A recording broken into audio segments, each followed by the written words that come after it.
یہ جو مجلس لگائی گئی ہے یہ کوئی آرکیسٹرا نہیں لگا ہے یہاں کوئی فلم والا نہیں آیا ہے، کوئی بالی ووڈ کا ایکٹر نہیں آیا ہے، ایک آپ جیسا ایک معمولی ایمان والا بھائی آیا ہے۔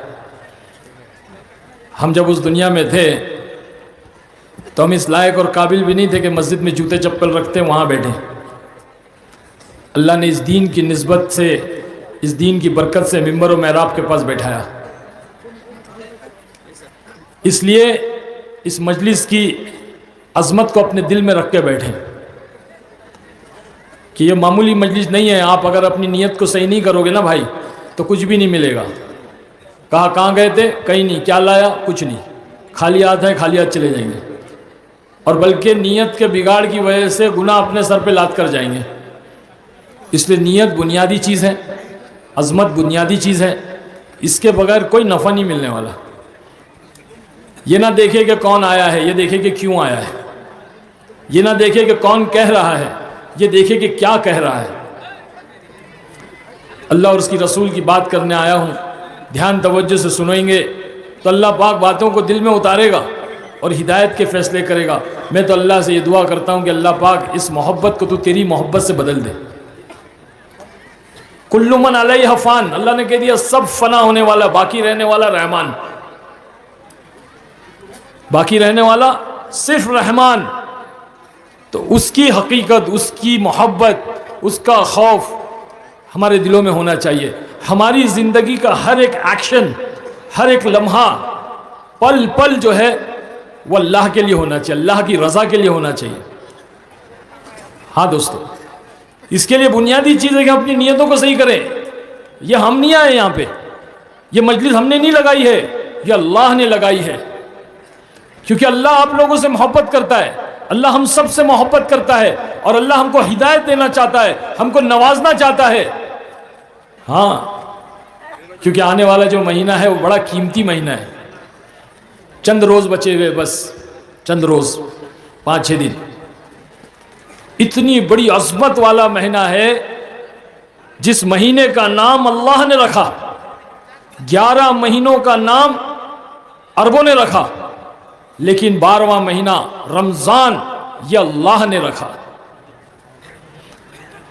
اس مہینے کی برکات سے ہمیں نوازنے کے لیے اللہ نے یہ مجلس لگائی تاکہ ہمارے اندر تھوڑی فکریں آ جائیں، ہم متفکر ہو جائیں، فکر مند ہو جائیں، اور آنے والے مہینے کا ہم انتظار کریں جس طرح اللہ کے نبی 2 مہینے پہلے سے انتظار کرتے تھے۔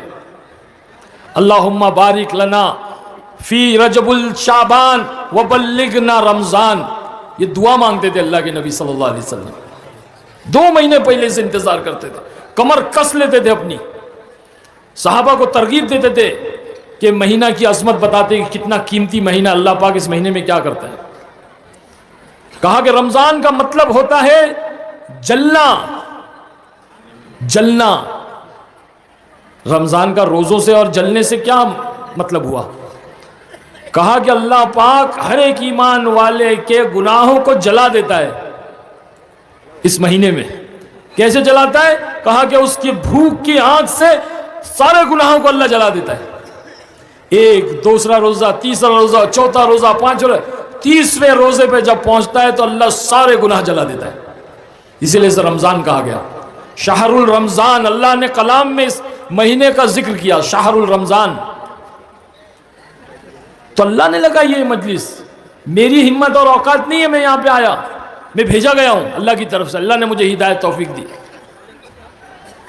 کہ جاؤ میرے بندے اور بندیاں، ان کے بیچ میں جا کر کے میری بڑائی بیان کرو، میری طاقت کو بیان کرو، میری قدرت کو بیان کرو، میری ربوبیت کو بیان کرو، میرے حبیب کی سیرت کو بیان کرو، کامل اور اکمل دین کا مذاکرہ کرو، ترغیب دو، سمجھاؤ، سمجھاؤ، اتنا سمجھاؤ کہ تمہاری سمجھ میں آ جائے۔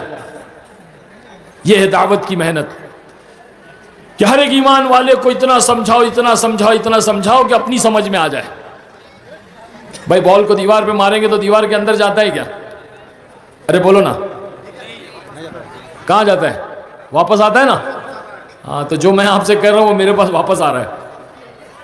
یہ آپ کو نہیں کہہ رہا ہوں، اپنے آپ کو کہہ رہا ہوں، کیونکہ میں بھی ہدایت کا محتاج ہوں، اور بہت بڑا ہدایت کا محتاج ہوں، بہت مجھے ہدایت کی ضرورت ہے۔ کیونکہ آپ لوگوں سے زیادہ گناہ میں نے کیے، مغفرت کا زیادہ محتاج میں ہوں.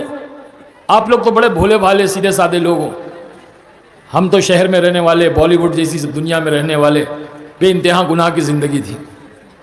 تو موت کی آخری سانس تک کے توبہ کرنا ہے. ہاں، کیونکہ اعتبار موت کا ہے، اعتبار زندگی کا نہیں ہے. زندگی میں تو میں بہت اچھا اللہ والا بن گیا، لیکن میں سچ میں اللہ والا ہوں یہ موت کے وقت پتہ چلے گا. جب کلمہ شہادت اشہد اللہ الہ الا اللہ و اشہد ان محمد عبدہ رسول میری زبان پہ آئے گا، لا الہ الا اللہ محمد رسول میری زبان پہ آئے گا، تو میں کامیاب ہو گیا. ورنہ بھائی یہ شہرت تو اس زمانے میں بھی تھی، بہت شہرت تھی. لوگ ٹوٹ پڑتے تھے، لڑکیاں ٹوٹ پڑتی تھی. جہاں ہم شوٹنگ کرتے تھے وہاں لڑکیاں پاگلوں کی طرح آ کے آٹوگراف. اس ٹائم تو یہ موبائل نہیں تھا نا، سیلفی کا زمانہ نہیں تھا، آٹوگراف کا زمانہ تھا. تو لڑکیاں اپنے ہاتھوں پہ آٹوگراف لیتی تھی. ہمارے سر ہاتھ پہ آٹوگراف دیتے تو لڑکیوں کے ہاتھ پکڑ کے آٹوگراف دیتے تھے. وہ زمانہ تھا. تو شہرت تو وہاں بھی تھی، شہرت یہاں بھی. شہرت اصل نہیں ہے، مقبولیت اصل ہے. مشہور ہونا اصل نہیں ہے، مقبول ہونا اصل ہے. مقبول ہونا اصل ہے. آپ لوگ میرے ظاہر پہ جا رہے ہو، ارے عارف خان نے تو ہے داڑھی ٹوپی اور اسلامی لباس پہن لیا اور یار بہت اچھا بیان کرتا ہے. نہیں بھائی، بیان تو غیر ایمان والے لوگ بھی بہت بھاری بھاری کرتے، بہت بھاری بیان کرتے. وہ اصل نہیں ہے. اصل جو ہے وہ عمل ہے، اصل جو نیت ہے. ہاں، اور ہر آدمی اپنی قبر میں تنہا جائے گا، کوئی کسی کی قبر میں نہیں آئے گا. ہر آدمی اپنے اعمال کو لے کر جائے گا. بادشاہ بھی جائے گا اور فقیر بھی جائے گا. بادشاہ اپنے ساتھ تخت و تاج لے کر نہیں جاوے گا اور فقیر اپنے ساتھ کٹورا لے کر نہیں جائے گا. ہر آدمی اپنے ایمان اور اعمال کو لے جائے گا. میں میری قبر میں جاؤں گا، یہاں موجود ہر آدمی اپنی اپنی قبروں میں جائے گا.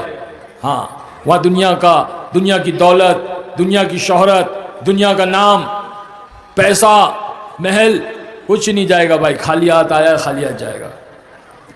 سکندر بہت بڑا بادشاہ تھا، پوری دنیا پہ حکومت کیا. موت کے وقت اپنے وزیر کو بلایا اور کہنے لگا جب میں مر جاؤں مجھے قبر کے گڑے میں ڈالنا تو میرے دونوں ہاتھ کو قبر کے باہر رکھنا. بولے بادشاہ سلامت کیا کہہ رہے ہو آپ؟ یہ لوگ کیا سوچیں گے آپ کے بارے میں؟ لوگ کہیں اتنا لالچی تھا کہ مرنے کے بعد میں بھی ہاتھ پھیلا رہا ہے. کہا نہیں، میں یہ دنیا کو دکھلانا چاہتا ہوں، رہتی دنیا کو دکھلانا چاہتا ہوں کہ سکندر بادشاہ جس نے ساری دنیا پہ حکومت کی، جب دنیا سے گیا تو خالی ہاتھ گیا.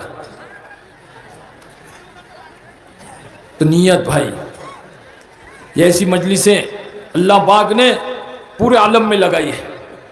دعوت و تبلیغ جس کی برکت سے، جس کی وجہ سے میری زندگی تبدیل ہوئی. ہاں، تبلیغ کا مطلب ہوتا ہے تبدیل ہونا. جو تبلیغ میں لگتا ہے وہ تبدیل ہو جاتا ہے. تو میری زندگی بھی تبدیل ہو گئی.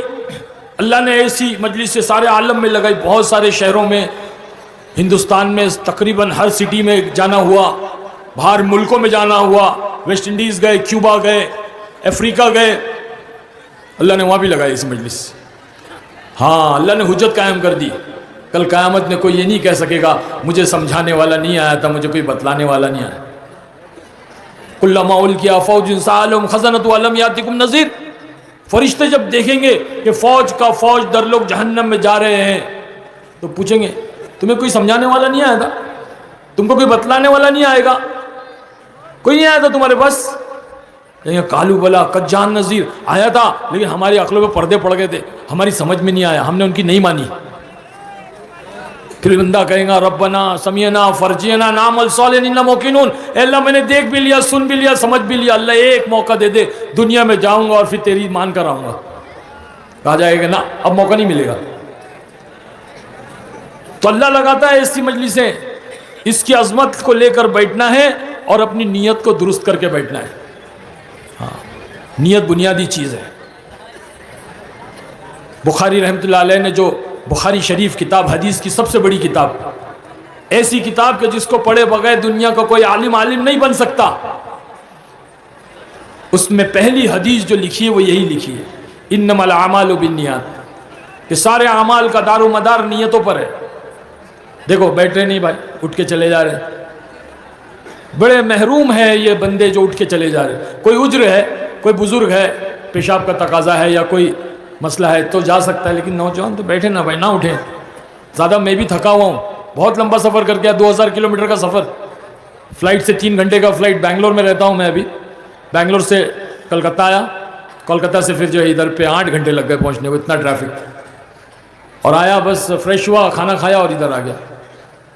تو میں بھی تھکا ہوا ہوں، زیادہ بات کرنے کی میرے بھی طاقت نہیں ہے، آپ جیسا ایمان والا انسان ہی ہوں میں. تو میں یہ کہہ رہا تھا کہ بخاری شریف جو کتاب ہے اس میں سب سے پہلی حدیث یہی لکھی گئی ہے، انما الاعمال بالنیات، سارے اعمال کا دار و مدار نیتوں پر ہے. تو ہم اپنی نیتوں کو صحیح کر کے بیٹھے. یہ نہ دیکھیں کون آیا ہے، یہ دیکھیں کیوں آیا ہے، یہ نہ دیکھیں کون کہہ رہا ہے، یہ دیکھیں کیا کہہ رہا ہے. بھئی میری تو مقصد یہ ہے، میری زندگی کا مقصد تیرے دین کی سرفرازی. میں اسی لیے مسلمان، میں اسی لیے نمازی. اللہ نے مجھے اس ہندوستان کے اندر ایک عبرت بنایا ہے، لوگوں کے لیے ایک نمونہ بنایا ہے. ہاں میں نے کہا نا کہ کوئی نہیں کہہ سکے کہ ہم کو کوئی سمجھانے والا نہیں ہے، بتلانے والا نہیں ہے. تو اللہ نے مجھے اس لیے بھیجا ہے. یہ حجت قائم ہو گئی، میرا آنا آپ لوگوں کی جو حق میں ایک حجت قائم ہو گئی. اللہ تعالیٰ کا قائم نے پوچھے گا، میں نے تمہارے سامنے عارف خان کو نہیں بھیجا تھا؟ وہ کیسی دنیا میں تھا، کتنے گناہ بری دنیا میں تھا، کتنے بڑے حرام کے اندر مبتلا تھا. میں نے اس کو ہدایت دے کر تمہارے سامنے بھیجا. تم نے اپنی اس کی بات سنی، تم نے اس کو دیکھا، سیلفی کھینچا تم نے اس کے ساتھ میں. ارے میرے کو تو لوگوں نے یار فوٹو والا بابا بنا دیا یار. فوٹو والا بابا حد ہوتی ہے بھائی. جس چیز کو ہم نے تھوک دیا، جس چیز کو ہم نے ٹھکرا دیا. ہاں اب جو اتنے بڑے اسکرین کے اوپر ہم ناچتے گاتے تھے، اب لوگ یہ موبائل لے لے کے فوٹو اتارتے ہیں. اچھا نہیں لگتا ہے بھائی. تو ہم کو دیکھ کر کے آپ بھی ایسا سوچو کہ ہم بھی بھائی ایسا کیا کریں جو اللہ کے حکموں پر آ جائیں. میں نہیں کہتا میرے جیسا بن جاؤ، میں کہتا ہوں کہ صحابہ جیسا بن جاؤ. کیونکہ ہمارے لیے اس دنیا کے اندر نمونہ اور آئیڈل جو ہے وہ صحابہ کی زندگی ہے، صحابیات کی زندگی ہے. ہمارے بھائی ایمان والے، ہماری بہنیں ایمان والی دین کی محنت میں لگے، دعوت کی محنت میں لگے. ہماری زندگی دعوت کی محنت میں لگنے سے بدلی ہے. 3 دن گئے، 3 دن سے پھر 4 مہینے گئے، کئی بار 4 مہینے گئے، دین سیکھے. ہم سب سیکھتے ہیں، دنیا کا علم سیکھتے ہیں، پڑھاتے اپنے بچوں کو، پڑھاتے لکھاتے، خود بھی ہم پڑھے لکھے، ڈاکٹر بناتے، انجینئر بناتے، سائنٹسٹ بناتے، IAS آفیسر. کوئی انکار نہیں ہے، بناؤ بھائی، ڈاکٹر بناؤ، انجینئر بناؤ، IAS آفیسر بناؤ، IPS بناؤ، جو بنانا ہے بناؤ. لیکن پہلے تو انسان بناؤ نا. کالج میں، یونیورسٹی میں، اسکول میں انسان نہیں بنایا جاتا ہے. ہاں ڈاکٹر بنایا جاتا ہے، انجینئر بنایا جاتا ہے، انسان نہیں بنایا. انسان بنانے والی چیز جو ہے وہ دین ہے، دین. بس دین انسان کو انسان بنائے گا. اگر دین نہیں ہوگا تو انسان جانور سے ہی بدتر ہے. ظلومن جہولا کہا، ظالم بھی ہے اور جاہل بھی ہے. تو دین سیکھیں گے کہاں؟ مدرسے ہم جا نہیں سکتے. اب ہماری عمریں نہیں رہی کہ ہم مدرسے میں جا کر چھوٹے بچوں کے ساتھ میں بیٹھ کر کے دین سیکھیں. تو اللہ نے ایک آسان ترتیب بنائی، دعوت و تبلیغ کی محنت، کہ 3 دن 40 دن 4 مہینے اللہ کے گھر میں جا کر فرشتوں والے ماحول میں رہ کر دین سیکھیں. دین سیکھیں. جب دین آئے گا اللہ کی رحمتیں آئیں گی، برکتیں آئیں گی زندگی میں، چین آئے گا، سکون آئے گا، امن و امان آئے گا. دین کے بغیر سب کچھ رہے گا لیکن کچھ بھی نہیں رہے گا. ہمارا وہی حال تھا. عزت، دولت، شہرت، عورت، 4 چیزیں جس کے پیچھے دنیا بھاگتی ہے، وہ کمبخت ہمارے پاس میں ایک رات میں اللہ نے قدموں میں ڈال دیا تھا. ہاں وہ بھی اللہ ہی نہیں ڈالا تھا. جس کو جس لائن سے ملتا ہے وہ اللہ کی طرف سے ملتا ہے. بس آدمی کی نیت اگر حلال کی طرف سے لے گا تو اللہ حلال کی طرف سے دیتا ہے، حرام کی طرف سے لے گا تو حرام کی طرف سے دیتا ہے. ایمان والے کو بھی اللہ ہی دیتا ہے اور غیر ایمان والے کو بھی اللہ ہی دیتا ہے. مسجد میں جا کر مانگنے والے کو بھی اللہ ہی دیتا ہے اور مندر میں جا کے مانگنے والے کو بھی اللہ دیتا ہے. چرچ میں جا کے مانگنے والے کو بھی اللہ ہی دیتا ہے، پتھر سے مانگنے والے کو بھی اللہ ہی دیتا ہے. تو زمانے میں ہم نے اس طریقے سے مانگا. بھائی دودھ والا دودھ لاتا ہے، دودھ دیتا ہے، تو آدمی کے اختیار میں کہ وہ پاک برتن میں لے یا ناپاک برتن میں لے. دینے والا تو پاک دودھ دے رہا ہے. اب بندہ اس کو ناپاک برتن میں لے گا تو دودھ ناپاک ہو جائے گا، پاک برتن میں لے گا تو پاک رہے گا. تو اس زمانے میں ہم ناپاک برتن میں لے رہے تھے. تو اللہ نے عزت، دولت، شہرت، عورت سب دیا. لیکن کیا نہیں تھا ہمارے پاس؟ دل کا سکون نہیں تھا، چین نہیں تھا، قرار نہیں تھا. اللہ نے صاف کہہ دیا اپنے کلام میں، الا بذکر اللہ تطمئن القلوب. ہم نے دلوں کا چین اور اطمینان اپنے ذکر میں رکھا ہے. اور اللہ کا کلام ذکر ہے، اور دین پورا کا پورا ذکر ہے۔ دین اللہ کے حکموں کو حضرت محمد صلی اللہ علیہ وسلم کے طریقوں سے پورا کرنے کا نام دین ہے، اور دین جس کی زندگی میں ہوگا اللہ اس کو سکون دے گا، اس کے دل کو اطمینان دے گا، چین دے گا۔ آج لوگوں کے بعد میں سب کچھ ہے لیکن چین نہیں ہے، پریشان ہے لوگ، پریشان ہے لوگ اندھیرے سے اس قدر کہ جلا دیں گے دنیا کو روشنی کے لیے۔ بے دینی کی آنکھ لگا کر کے لوگ سمجھ رہے ہماری زندگیاں روشن ہو جائے گی۔ ارے میرے بھائی، آنکھ سے دنیا روشن نہیں ہوگی، زندگی روشن نہیں ہوگی، آنکھ سے تو جل جائیں گے۔ روشن کرنے کے لیے اللہ کے نبی صلی اللہ علیہ وسلم نے چراغ جلایا تھا، چراغ، ایک چراغ سے دوسرا، دوسرے سے تیسرا، تیسرے سے چوتھا، پانچواں، 1.25 لاکھ چراغ جلائے اور سارے عالم کو روشن کیا۔ اللہ کے نبی صلی اللہ علیہ وسلم کو اللہ نے لقب دیا سراجم منیرا، سراجم منیرا کا لقب دیا اللہ نے، سارے عالم کو روشن کیا۔ تو روشنی ہوگی دین سے، ہم دین اپنی زندگی میں لائیں گے، ہماری زندگی سے ہماری بیوی بچوں کی زندگی میں دین آئے گا، ہمارے پڑوسیوں کی زندگی میں دین آئے گا، ہمارے رشتہ داروں کی زندگی میں دین آئے گا، ہمارے محلے علاقے کے اندر دین آئے گا۔ اس طرح سے ہمارے شہر میں، ہمارے گاؤں میں، ہمارے شہر میں، ہمارے ملک میں، پھر سارے عالم میں۔ مجھے وہ چراغ جلانا ہوگا، مجھے وہ لو جلانی ہوگی، وہ ہدایت کا چراغ لے کر مجھے پھرنا ہوگا، سارے عالم میں پھرنا ہوگا، نیت کرنی ہوگی، کیونکہ اللہ کے نبی صلی اللہ علیہ وسلم نے یہ ذمہ داری دین کو لے کر سارے عالم میں چلنے کی ذمہ داری ہر ایک ایمان والے کو دی ہے، ہر ایک ایمان والے کو۔ قیامت تک آنے والا جس نے کلمہ پڑھا لا الہ الا اللہ محمد رسول اللہ، اس کی ذمہ داری ہو گئی کہ اپنی زندگی میں دین لائے اور اس دین کو لے کر سارے عالم میں چلے اور ہر ایک ایمان والے کو دین کی طرف بلائے۔ وَمَنْ أَحْسَنُ قَوْلًا مِّمَّنْ دَعَا إِلَى اللَّهِ، اللہ فرما رہا ہے اس سے اچھا دین کسی کا نہیں، اس سے اچھی بات کسی کی نہیں جو اللہ کے بندوں کو اللہ کی طرف بلائے۔ یہ ذمہ داری دی اللہ کے نبی نے۔ حجۃ الوداع، آخری حج جب اللہ کے نبی نے کیا، 1.25 لاکھ صحابہ کو اکٹھا کیا اور اکٹھا کر کے پوچھا کیا میں نے تم تک دین کو پہنچا دیا؟ کیا میں نے تم تک دین کو پہنچا دیا؟ 1.25 لاکھ صحابہ نے بایک آواز میں کہا یا رسول اللہ، آپ نے دین کو پہنچایا ہی نہیں بلکہ آپ نے اس کا حق ادا کر دیا۔ اللہ کے نبی صلی اللہ علیہ وسلم نے آسمان کی طرف اپنی شہادت کی انگلی اٹھائی اور کہا اللہم اشہد، اللہم اشہد، اللہم اشہد، اللہ تو گواہ رہنا، تو گواہ رہنا، تو گواہ رہنا۔ پھر کہا اب جتنے حاضرین ہیں میرے اس دین کو لے کے غائبین تک پہنچ جائے۔ صحابہ کو مختلف رخ ملے، سارے عالم، کوئی افریقہ گیا، کوئی ایشیا کی طرف گیا، کوئی عرب کی طرف گیا، کوئی کہاں گیا، کوئی کہاں گیا، دنیا کے کونے کونے تک صحابہ چلے گئے اور جا کر کے اللہ کے دین کو زندہ کیا۔ اسی وجہ سے آج آپ اور ہم ہندوستان کے اندر ایمان والے کہلاتے ہیں۔ ہمیں کچھ نہیں کرنا پڑا بھائی ایمان کے لیے، صحابہ نے اپنا سب کچھ لٹا دیا، سب کچھ اللہ کی راہ میں لگا دیا، سب کچھ چھوڑ کر نکل گئے، مکہ اور مدینہ چھوڑ کر نکل گئے، اللہ کے نبی کا ساتھ چھوڑ کر نکل گئے۔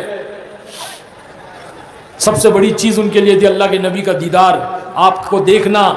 صحابہ کی آنکھیں ٹھنڈی ہوتی تھی جب تک اللہ کے نبی صلی اللہ علیہ وسلم کو نہیں دیکھتے تھے، ٹھنڈی نہیں ہوتی تھی آنکھیں۔ وہ سب چھوڑ کر اللہ کے دین کی خاطر چلے گئے۔ ہم نے کیا کیا؟ ہم تو بھائی آنکھ کھولے، دنیا میں آئے، آنکھ کھولا تو ہم نے اپنے آپ کو عبد الجبار اور عبد الستار کے گھر میں پایا۔ اللہ ہم کو کہیں غیر ایمان والے کے گھر پیدا کر سکتا تھا، اللہ نے ایمان والے کے گھر پیدا کیا۔ یہ سب سے بڑا اللہ کا فضل اور کرم، لیکن ہم نے اس کی قدر نہیں کی۔ ہم نے سمجھ لیا کہ بھائی ہم کو کچھ کرنا نہیں ہے، بس دنیا میں آؤ، کھاؤ، کماؤ، چلے جاؤ۔ مقصد زندگی کیا بنایا؟ روٹی، کپڑا اور مکان، بیوی بچے اور دکان، یہی بنایا نا بھائی ہم نے۔ ہاں بس ہم نے کیا سیکھا؟ ہاں اسلام میں آنے کے بعد میں ہم نے ایک چیز سیکھی، نعرہ لگانا سیکھا ہم نے، اسلام زندہ باد، ہے نا، یہ ہم نے سیکھا۔ نبی کا دامن نہیں چھوڑیں گے۔ ارے پکڑے کس نے بھائی؟ نبی کا دامن پکڑا کس نے؟ میرے کو بتاؤ، ایک بندہ اٹھ کے کھڑا ہو جاؤ اور بولو کہ میں نے نبی کا دامن پکڑا ہوا ہے۔ میں اللہ کی قسم کھا کے کہہ سکتا ہوں کہ جس نے نبی کا دامن پکڑ لیا نا، وہ دنیا سے ولی بنے بغیر اٹھ نہیں سکتا۔ اللہ کا ولی بنے گا تب اللہ اس کو موت دے گا۔ ہم نے صرف دعوے کیے بھائی، اللہ نے ہم کو دعوے کے لیے نہیں پیدا کیا، ہاں جھوٹی زبانوں سے جھوٹے دعوے. اللہ نے ہم کو دعوے کے لیے نہیں پیدا کیا, اللہ نے ہم کو دعوت کے لیے پیدا کیا. ہر ایک ایمان والے کو اللہ نے دنیا میں داعی بنا کر کے بھیجا ہے, اللہ کا ریپریزنٹیو ہے, اللہ کے اسلام کو پریزنٹ کرے گا اپنے ایمان اور اعمال کے ذریعے سے. ہاں اللہ کا بندہ, اللہ کا غلام, نبی کا غلام, دنیا اس کو دیکھے گی, کہے گی یہ نبی کا غلام جا رہا ہے, یہ نبی کا چاہنے والا جا رہا ہے, یہ عاشق رسول جا رہا ہے. آج تو ہمارا یہ حال ہے کہ لوگ ہم سے نفرت کرتے بھائی. ہاں ہم نبی کے غلام نہیں بنے, ہم عاشق رسول نہیں بنے. ہم نے, ہماری نسلوں نے آج جو ہے وہ بالی ووڈ میں رہنے والے ہمارے ایمان والے چند بھائی ہیں, اللہ ان لوگوں کو ہدایت دے, اللہ ان کی زندگیوں کو بدلے, ان کو فالو کر رہے ہیں. اللہ کہہ رہے ہیں میرے محبوب کو فالو کرو, میرے محبوب کے طریقے کو اختیار کرو. میں نے ان کو نمونہ بنا کر کے بھیجا ہے, جن کی طفیل میں نے کائنات کو بنایا ہے. وہ حبیب میرے جن کو میں نے پریکٹیکلی دنیا میں بھیجا, نمونہ بنا کے بھیجا, ان کا اسٹائل فالو کرو. تو ہماری نسل کیا کر رہی ہے؟ ان کا اسٹائل فالو کر رہی ہے. ویسا ہیئر اسٹائل, ویسا ڈریسنگ, ویسا پہناوا, ویسا ساری چیزیں. تو ان کو کون سمجھائے گا, ان کو کون نکالے گا وہاں سے اور ان کے دماغ سے کہ بھئی ہمارے لیے اصل ہیرو تو ہمارے رسول اللہ صلی اللہ علیہ وسلم ہے. ہماری نوجوان بچیاں وہ بالی ووڈ میں ناچنے گانے والی فاحشہ عورت کی طرح سے ڈریسنگ, ان کے جیسا جو ہے رنگ روپ اور سارا چیز, چہرہ مورا, لباس سب ان کی طرح. وہ فاحشہ عورتیں ہیں, ناچنے گانے والی گندی عورتیں ہیں, ان کو فالو کرتی ہیں. بچیاں ہیروئن لوگوں کو فالو کر رہی, بچے ہیرو لوگوں کو فالو کر رہے. نہ میرے بھائی, بہت بڑے دھوکے میں پڑے ہوئے ہم لوگ, شیطان کے دھوکے میں. ہمارے لیے آئیڈیل اور نمونہ, ہمارے لیے مثال جو ہے ہمارے حبیب صلی اللہ علیہ وسلم, ہمارے رسول اللہ صلی اللہ علیہ وسلم ہمارے لیے ہیرو ہے. صحابیہ, ہماری مائیں ہمارے لیے ہیروئن ہیں, ان کو فالو کرنا ہے, ان کے طور طریقے کو اختیار کرنا ہے. اللہ اپنے کلام میں کہہ رہا ہے قُلْ إِن كُنتُمْ تُحِبُّونَ اللَّهَ فَاتَّبِعُونِي يُحْبِبْكُمُ اللَّهُ. مجھ سے ملاقات کرنا چاہتے ہو, مجھ کو پانا چاہتے ہو, تو ایک ہی راستہ ہے, وہ میرے محبوب کا راستہ ہے. حضرت محمد صلی اللہ علیہ وسلم والے راستے میں چلو, آپ کے طریقے کو سیکھو. آپ کے زندگی کے ایک ایک طریقے ہمیں سیکھنا ہوگا. وہ سیکھنے کے لیے ہمیں اللہ کی راہ میں نکلنا ہوگا. اللہ کی راہ میں ہم نکلیں گے. دیکھو میری زندگی کیسے بدلی. دعوت تبلیغ والے آئے میرے پاس, میں نہیں ملتا تھا لوگوں سے, میں جماعت والوں سے, تبلیغ والوں سے بہت نفرت کرتا تھا. میرے ذہن میں یہ تھا کہ یہ لوگ لے جا کر کے آدمی کو ملا مولوی بنا دیتے ہیں. اچھا خاصا آدمی رہتا ہے, وہ جاتا ہے ان کے ساتھ ملا مولوی بن کے آ جاتا ہے. تو میں نہیں ملتا تھا, لیکن اللہ کو مجھے اس محنت میں لانا تھا, میری زندگی کو بدلنا تھا.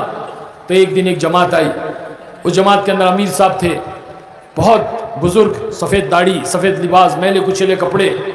ہماری کالونی کے اندر, ہماری بلڈنگ میں ایک مسجد تھی, اس مسجد میں جماعت آئی.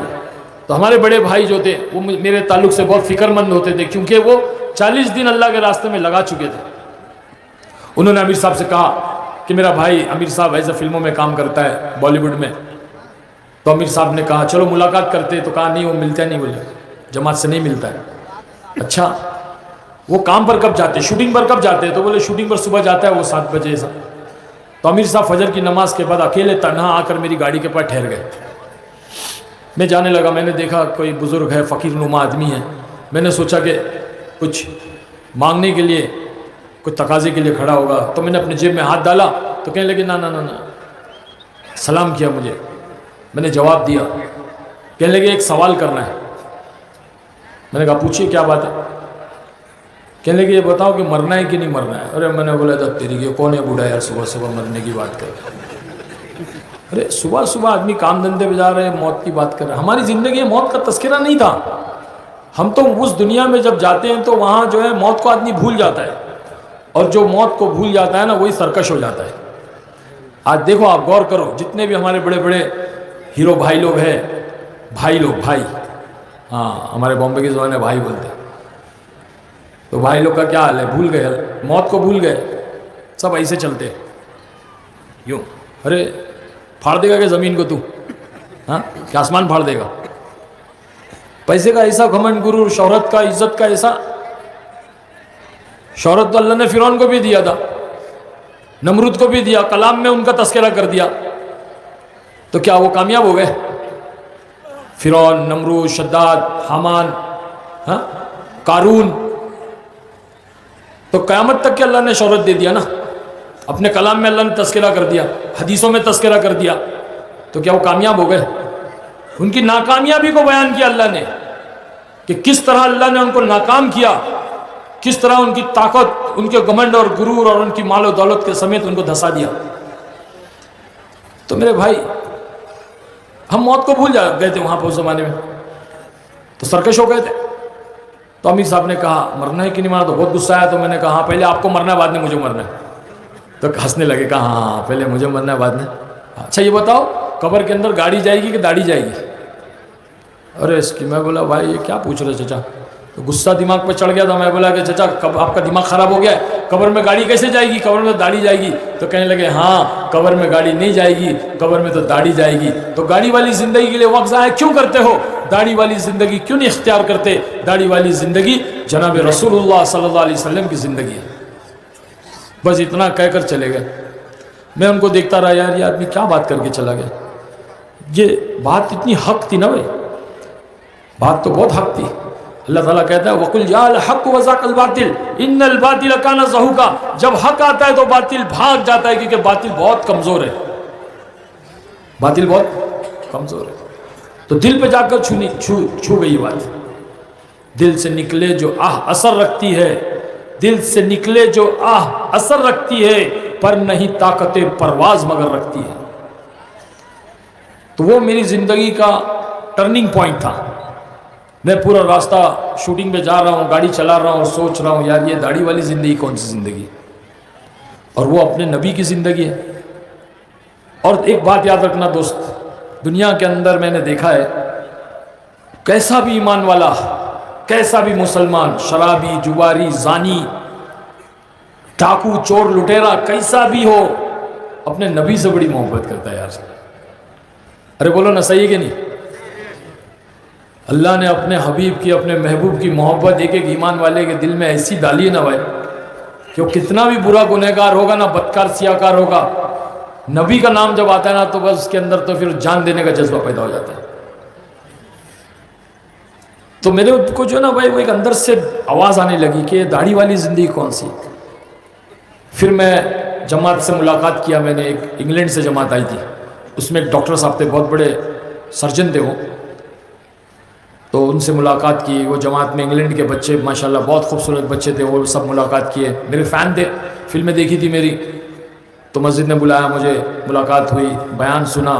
پھر میں رات کو مسجد میں جب میں چٹائی پہ سویا تو اللہ نے وہ نیند عطا فرمائی, چٹائی پہ وہ نیند عطا فرمائی جو نرم نرم گدوں پہ ایئر کنڈیشن کمروں میں, اور دنیا کے نشے کرنے کے بعد میں مجھے کبھی وہ نیند نہیں ملی. اللہ نے وہ نیند کا مزہ اس اپنے گھر کی چٹائی میں عطا کیا. اس کے بعد جب فجر میں اٹھا, نماز پڑھی, بیان سنا, ایسی مجلس لگی ہوئی تھی, لوگ بیٹھے تھے مرکز میں, بمبئی کی بات کر رہا ہوں. میں نے بیٹھ کے سنا. میں نے 3 دن کے لیے اپنے آپ کو, میں 3 دن کے لیے تیار ہوں. پھر کیا تھا بھائی, 3 دن گیا تو زندگی بدل گئی. سمجھ میں آیا, ہاں سمجھ میں آیا, زندگی بنتی ہے عمل سے, زندگی بنتی ہے عمل سے. یہ خاکی اپنی فطرت میں نہ نوری ہے نہ ناری ہے. عمل جب آدمی کرتا ہے, اپنے قدم جب اٹھاتا ہے, تو پھر اللہ پاک اس کو ہدایت دیتا ہے. وَالَّذِينَ جَاهَدُوا فِينَا لَنَهْدِيَنَّهُمْ سُبُلَنَا. اللہ اپنے کلام میں کہہ رہا ہے کہ تم ہدایت کی طلب کرو گے, جد و جہد کرو گے, قربانی دو گے, اور جب میری راہ میں میری طرف بڑھو گے تو تم جب 1 بالیس آؤ گے تو میں 2 بالیس آؤں گا, تم 1 ہاتھ آؤ گے تو میں 2 ہاتھ آؤں گا, تم چل کر آؤ گے تو میں دوڑ کر آؤں گا. یہ اللہ کا اپنے کلام میں ساری انسانیت کو پیغام ہے کہ میرا بندہ تو توبہ تو کر اور میری طرف ایک بار قدم تو بڑھا. اللہ کہتا ہے ما غرک بربک الکریم, میرا بندہ کہاں جا رہا ہے تو میرے کو چھوڑ کے, میرے کو چھوڑ کے کہاں جا رہا ہے. اللہ کہہ رہا ہے ہم سے جو ساری کائنات کا خالق ہے, ساری کائنات کے زمین, آسمان, سورج, چاند, ستارے, پہاڑ, سمندر, اور سمندر کے اندر کی مخلوقات, اور زمین اور آسمانوں کے اندر کی مخلوقات, اور پہاڑوں کے اندر کے خزانوں کا مالک ہے. ذرہ ذرہ اس کا ہے. وہ خالق و مالک ہم سے کہہ رہا ہے میرے بندے تو کہاں جا رہا ہے میرے کو چھوڑ کے؟ میں تیرا انتظار کر رہا ہوں، تیری توبہ کا انتظار کر رہا ہوں، آ جا میرے پاس۔ لیکن ہم نے بھائی کبھی یہ سوچا نہیں کہ ہم سمجھتے ہیں، دھوکے میں پڑے ہیں کہ بھائی مجھے تو اللہ نے مسلمان بنایا ہے، مجھے کچھ کرنے کی ضرورت نہیں ہے۔ جنت دادا جان کی تھی، آدم علیہ السلام ہمارے جد امجد، ہمارے دادا حضور کی جو تھی وہ جنت تھی، وہاں سے بھیجے گئے تھے تو ہم بھی جنت پہ چلے جائیں گے؟ نہ، ایسا نہیں ہوگا، ہرگز نہیں ہوگا۔ ہر آدمی کو ایک ایک لمحے کا حساب دینا ہوگا، کوئی نہیں بچے گا۔ اللہ تعالیٰ نے قرآن میں فرما دیا فَمَن يَعْمَلْ مِثْقَالَ ذَرَّةٍ خَيْرًا يَرَهُ وَمَن يَعْمَلْ مِثْقَالَ ذَرَّةٍ شَرًّا يَرَهُ۔ ذرہ برابر خیر کرے گا اللہ اس کا بھی اجر دے گا، اور ذرہ برابر شر کرے گا اس کا بھی اس کو عذاب بھگتنا پڑے گا، کوئی نہیں بچے گا۔ ہم تو خالی دعووں میں لگے ہیں، بس روٹی کپڑا اور مکان، بیوی بچے اور دکان، زندگی کا مقصد بنا لیا۔ یہی مقصد ہے نا بھائی، روٹی کپڑا اور مکان، بیوی بچے اور دکان۔ تو اللہ کی راہ میں جب تک ہم قدم نہیں بڑھائیں گے، اللہ تعالیٰ ہم کو جو ہے وہ ہدایت نہیں دے گا۔ ہم کو کوشش کرنا، سب سے پہلے ہم کو نیت کرنی ہوگی کہ اللہ مجھے تیرے دین پر چلنا ہے، تیرے حکموں پر چلنا ہے، تیرے نبی کے طریقے پر چلنا ہے۔ یہ جھوٹے دعووں کو اپنی زندگی سے نکالنا ہوگا، جھوٹی زبانوں سے جھوٹے دعوے جو ہم کرتے ہیں نا، اسلام زندہ باد۔ ہاں، ایک آدمی ٹرین میں سفر کر رہا ہے اپنے بیٹے کے ساتھ، 10 سال کا بچہ ہے، بچے کو پیاس لگتی ہے، ابا پیاس لگی، تو ابا بولتا بیٹا پانی تو نہیں ہے، ایک کام کر، اگلا اسٹیشن آئے گا نا تو اتر کے بھر لینا۔ تو اگلا اسٹیشن آتا ہے، بچہ اترتا ہے، بوتل لے کے جاتا ہے پانی لینے، تو لمبی لائن لگی ہوئی رہتی ہے، وہ قطار میں کھڑا ہو جاتا ہے۔ اب جب اس کا نمبر آتا ہے تو ٹرین چل پڑتی ہے، باپ ٹرین میں، بیٹا پلیٹ فارم پہ۔ باپ کا دل یہاں دک دک، میرا بیٹا ٹرین کے پیچھے بھاگ رہا ہے۔ اتفاق سے بیٹے کا نام رہتا ہے اسلام۔ کیا رہتا ہے؟ ارے بولو نا۔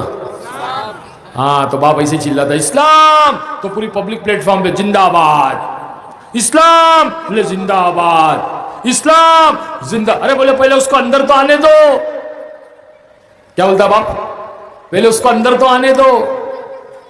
تو اسلام کو پہلے اندر لانا پڑے گا، اس دل کے اندر لانا پڑے گا، تب یہ اسلام ہمارے اعضاء سے، جسم کے ایک ایک اعضاء سے جھلکے گا، نظر آئے گا، دنیا دیکھے گی اور کہے گی کہ یہ عاشق رسول ہے، یہ نبی کا غلام ہے۔ ہاں، لیکن اسلام اس وقت ہمارے دل کے اندر آئے گا جب ہمارے دل کے اندر سے یہ دنیا کی محبت نکل جائے گی، چیزوں کی محبت نکل جائے گی، تب یہ اندر آئے گا۔ کیونکہ دنیا اتنی ناپاک چیز ہے، اللہ نے فرمایا کہ اتنی گندی چیز ہے، اتنا دھوکے کی چیز ہے کہ جب یہ کسی کے دل میں رہے گی تو پھر وہاں اسلام نہیں آتا، وہاں اللہ نہیں آتا، اس دل کے اندر ایمان نہیں آتا۔ اس کی مثال ایسی ہے، ایک گاؤں کے اندر، ایک کنویں کے اندر کتا گر گیا، ایک گاؤں میں کنویں کے اندر کتا گر گیا، کتا سڑنے لگا، پانی میں بدبو آنے لگی، ناپاک ہو گیا، لوگ پریشان ہو گئے۔ تو کسی نے کہا کہ پڑوس کے گاؤں میں ایک مفتی صاحب ہے، ان سے جا کے مسئلہ پوچھو کہ اب پانی کو کیسے، کنویں کو کیسے پاک کیا جائے۔ تو لوگ گئے مفتی صاحب کے پاس، جا کر کے کہا مفتی صاحب ہمارے کنویں کے اندر کتا گر گیا، تو اب اس کو کیسے پاک کرنا، کیا کرنا۔ تو مفتی صاحب نے کہا جاؤ 200 ڈول پانی نکال کے پھینک دو، کنواں پاک ہو جائے گا، پانی پاک ہو جائے گا۔ لوگ گئے، جوش میں 400 ڈول نکال کے پھینک دیا، 400 ڈول نکالا، پانی پاک نہیں، بدبو آ رہی ہے۔ لوگوں نے کہا یار ہم نے تو 400 نکالا پھر بھی بدبو آ رہی ہے، کیا انہوں نے مسئلہ کا حل کیا؟ چلو چلتے واپس۔ اب سب مل کے جو ہے مفتی صاحب کے پاس جاتے اور وہاں چلا پکار کرتے، ارے مفتی صاحب آپ نے 200 بولا تھا، ہم نے 400 نکال دیا، لیکن بدبو تو گئی نہیں پانی میں سے۔ تو مفتی صاحب بھی پریشان ہو گئے، یار یہ کیا معاملہ ہے، 400 ڈول میں تو بدبو چلی جانی چاہیے تھی۔ تو سب جو ہے وہ ناراض ہو کر بڑبڑ کرتے ہوئے چیختے پکارتے واپس جا رہے تھے۔ تو مفتی صاحب کو خیال آیا، مفتی صاحب نے کہا ادھر آؤ ادھر آؤ ادھر آؤ۔ بولے کتا نکالا کہ نہیں نکالا؟ بولے کتا تو نہیں نکالا۔ بات سمجھ میں آ رہی ہے؟ تو اس مجلس کے اندر یہ نیت کرو کہ اللہ میری توبہ میری توبہ میری توبہ، اللہ ہمیں دنیا کی محبت کو دل سے نکالیں گے، تیری محبت کو داخل کریں گے، دین اسلام کو اپنی زندگی میں لائیں گے، یہ کلمے کو اپنے دل میں اتاریں گے۔ اس مجلس سے نیت کر کے اٹھو میرے بھائی اور بہنوں، بدلو اپنی زندگی کو۔ قسم سے بولتا ہوں میں، خود نہیں اللہ نے بھیجا ہے. یہ حجت قائم ہو گئی ہے. کل قیامت میں اللہ میرے کو کھڑا کر دے گا سامنے کہ یہ آیا نہیں تھا کہ سمجھانے کے لیے. تو نیتیں کرو کہ انشاءاللہ ہم اپنی زندگی کے رخ کو بدلیں گے، اپنی زندگی کے اندر کامل اور اکمل دین لائیں گے، اپنی نسلوں کے اندر دین کیسے آ جائے اس کی فکر اور محنت کریں گے سب انشاءاللہ. کون کون کرے گا ہاتھ اٹھا کے بتاؤ. ماشاءاللہ ماشاءاللہ، بے انتہا قبول فرمائے اللہ. اپنے تمام اس بندوں کو اللہ قبول، بندیوں کو قبول فرما لے. بھائی بہت دلی خوشی ہوئی دیکھ کر کے، اتنے سارے لوگوں نے نیت کی. اصل نیت، اللہ نیتوں کو دیکھتا ہے اور نیت صرف اللہ کو معلوم ہوتی ہے. ہاں نیت کرو، اللہ کے راستے میں نکلو. اللہ کے راستے میں مرد عورت کی جماعتیں نکلتی ہے، اس میں نکلو. مردوں کی جماعت نکلتی ہے، اس میں نکلو. اپنے بچوں کو اللہ کے راستے میں بھیجو. بہت ضروری ہے. آج ہمارے بچوں کو، ہماری نسلوں کو اس دنیا میں جو ہے برباد کرنے کی سازشیں کی جا رہی ہیں. میں بہت سارے پروگرامز ایسے کرتا ہوں جہاں پہ ہمارے نوجوان بچوں کو ڈرگز کا عادی بنایا جا رہا ہے، مختلف قسم کے نشوں میں مبتلا کیا جا رہا ہے. ہماری بچیوں کو جو ہے بہکا کر کے جو ہے بھگایا جا رہا ہے، اور بہت ساری چیزیں ہو رہی ہیں. تو میں جانتا ہوں اس سے بچنے کا ایک ہی راستہ ہے، ایک ہی راستہ ہے، ایک ہی راستہ ہے، وہ ہے دین. بس جب دین ہماری زندگی میں ہوگا، والدین کی زندگی میں جب دین ہوگا، ماں باپ کی زندگی میں جب دین ہوگا، تو بچے اس کو دیکھ کر دین کو اپنائیں گے. اگر والدین کی زندگی میں، ماں باپ کی زندگی میں دین نہیں ہوگا تو بچے تو پھر بہت دور ہے. یہ زمانہ، یہ دور کمپیوٹر کا زمانہ ہے بھائی. اے آئی کا زمانہ آ گیا. اب تو اے آئی کا زمانہ آ گیا ہے. بہت خطرناک دور ہے. اس لیے اپنے بچوں کو، اپنی نسلوں کو ان تمام برائیوں سے، گناہوں سے بچانے کے لیے اللہ تعالیٰ ایمان والوں سے کہہ رہا ہے، یا ایھا الذین آمنوا قوا انفسکم واہلکم نارا وقودھا الناس والحجارہ. اے ایمان والو، اپنے بیوی بچوں کو جہنم کی آگ سے بچاؤ جس کا ایندھن بنیں گے انسان اور پتھر. تو ہم سب ایمان والے بھائی اور بہن یہاں موجود ہیں. تمام خواتین سے بھی یہ گزارش ہے کہ اللہ کے راستے میں نکلیں، اپنے گھر کو دینی ماحول بنائیں، پردوں کا اہتمام کریں. ہاں ہماری ماں بہنیں جو صبح شام 5 وقت کی نماز کا اہتمام کرے، صبح شام کی تسبیحات کا اہتمام کرے، فضائل کی تعلیم، حدیث کی کتاب روزانہ 5-10 منٹ گھر میں پورے بچوں کو لے کر بیٹھیں اور پڑھیں. مسنون دعاؤں کا اہتمام کریں، سنتوں کو سیکھ کر اس پر عمل کریں. یہ بہت بڑا کام ہے. یہ ہم نے اپنے کاروبار کو، اپنی کھیتی کو، اپنے باغ کو، اپنی تجارت، اپنی نوکری، اپنی ملازمت، اس کو ہی ہم نے کام سمجھا ہے. اور ہر آدمی اپنا کام کر رہا ہے. ہاں، اور مال کے پیچھے بھاگ رہا ہے. لیکن ہم نے کبھی یہ نہیں سوچا کہ اللہ پاک نے لفظ اعمال کے اندر مال کو چھپا رکھا ہے. لفظ اعمال کے اندر، ارے بولو نا کیا چھپا ہے؟ ہاں بولو بولو مال. مال. مال. اعمال کے اندر مال ہے بھائی. سمجھو میری بات کو. جب اعمال پر لاؤ گے اپنے آپ کو تو اللہ ایسا مال دے گا کہ تصور بھی نہیں کر سکتے. صاف صاف سمجھنے والی بات ہے. لفظ اعمال کے اندر اللہ نے مال کو رکھا ہے. مال کا کمانا کوئی گناہ نہیں ہے. اللہ نے منع نہیں کیا کہ مال مت کماؤ. ہاں لیکن اللہ یہ پوچھے کہاں سے کمایا اور کہاں خرچ کیا. میدان محشر میں 5 سوال ہو گئے، جس میں سے ایک سوال یہ ہوگا، مال کہاں سے کمایا اور کہاں خرچ کیا. تو اس کا دھیان رکھو. کمانے کی جگہ پاک ہو، حلال ہو، جائز ہو، اور خرچ جو ہے وہ حلال طریقے سے لوگوں کے حقوق میں. والدین کا حق بھی، بچوں کا حق، بھائی بہن کا حق، کسی کا حق نہ مارو. ہر ایک کو حقوق دو. بس کامیاب ہو جاؤ گے. یہ مال نفع دینے والا بنے گا. ہاں یہ مال ثواب کا باعث بنے گا. اگر اللہ کے حکم کو توڑ کر حرام ذریعے سے مال کماؤ گے اور غلط راستے پہ خرچ کرو گے تو یہ مال عذاب بنے گا، عذاب کا باعث بنے گا.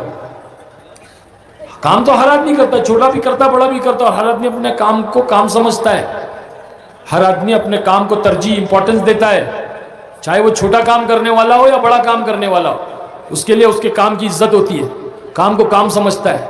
دیکھو نا، کپڑے سے کپڑا جوڑنے والا درزی کپڑے سے کپڑا جوڑنے والا درزی اپنے کام کو کام سمجھتا ہے، لکڑی سے لکڑی جوڑنے والا کارپینٹر اپنے کام کو کام سمجھتا ہے، لوہے سے لوہا جوڑنے والا فیبریکیٹر اپنے کام کو کام سمجھتا ہے، وائر سے وائر جوڑنے والا الیکٹریشین اپنے کام کو کام سمجھتا ہے، چمڑے سے چمڑا جوڑنے والا موچی اپنے کام کو کام سمجھتا ہے، اور جو ہے اینٹ سے گارے کو جوڑنے والا میستری اپنے کام کو کام سمجھتا ہے۔ ہر ایک آدمی ایک چیز